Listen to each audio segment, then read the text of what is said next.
Okay, let's take a look at problem 2 on the exam. So here we have an industrial process. It's producing 1200 BTUs of waste heat every second. That waste heat is diverted to a 92% efficient heat exchanger that heats a stream of air for a different purpose on the site. And the stream of air enters the heat exchanger at a rate of 500 actual cubic feet per minute, 1 atmosphere, and 513 degrees Rankine. The molecular weight of the air that we're using is 28 pounds per pound mole. We're also given the gas constant and the average specific heat, and we're asked finally what temperature will the gas stream be when it leaves the heat exchanger. So let's quickly draw a process diagram here. So we have our gas flow that is going like so, and we are having contact with a heat exchanger,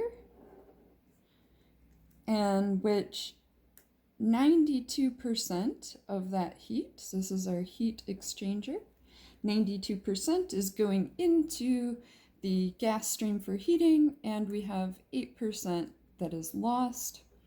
And coming into that heat exchanger, we have our 1200 BTUs of waste heat per second.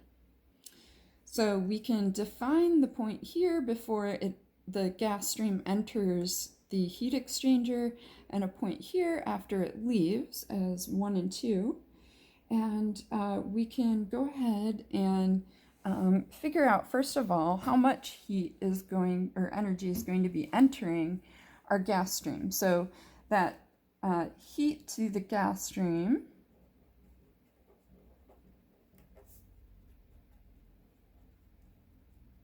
is equal to our 1200 BTUs per second times 92%, or 0.92, and in this case that gives us 1,104 BTUs, move this over, BTUs per second.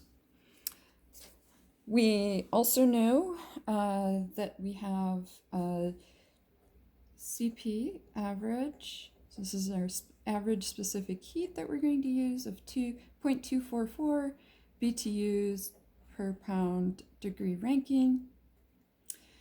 And now we can try to figure out, first of all, how much heat is going to be going into here. And that the temperature increase depends on how much mass it actually needs to heat here. So we can write, first of all, our mass rate equation, which is equal to our pressure times our volume times our molecular weight divided by the gas constant R times our temperature. And so we can fill this in, 1 atmosphere, and our volume. In this case, because we have it as a rate, our volume is also as a rate, so it is 500 cubic feet per minute times 28 pounds per pound mole. All of this divided by our R value, which is 0.7302 cubic feet per degree R pound mole. And we can multiply that by our temperature, 513 degrees Rankine, and we should get an answer that is 37.37 pounds per minute. And so this is how much gas in pounds per minute has to be heated in the heat exchanger here. All right, so the next relationship that we can look at is our heat equation. And so this heat rate is equal to our enthalpy times our mass flow rate, and we can also rewrite this as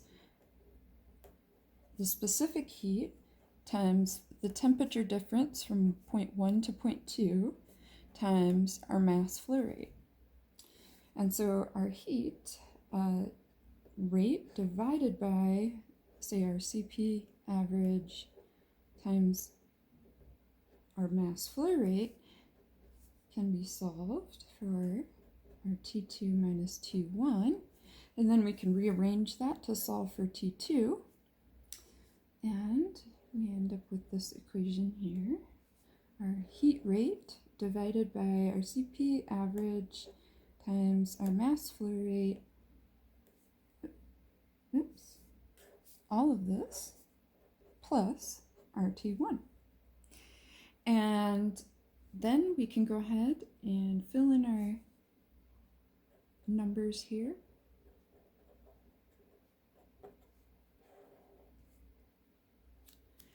And we have 0.244 BTUs per pound degree mole times our mass flow rate, 37.37 pounds per minute.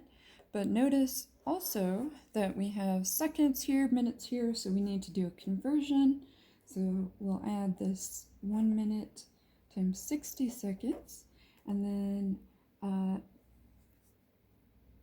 we can close that up, and we can add our 513 degrees Rankine, which is our T1.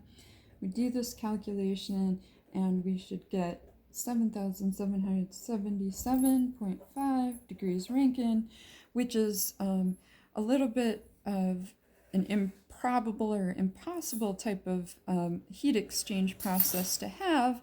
However, that would be how you go through the process and solve it, and there's our answer.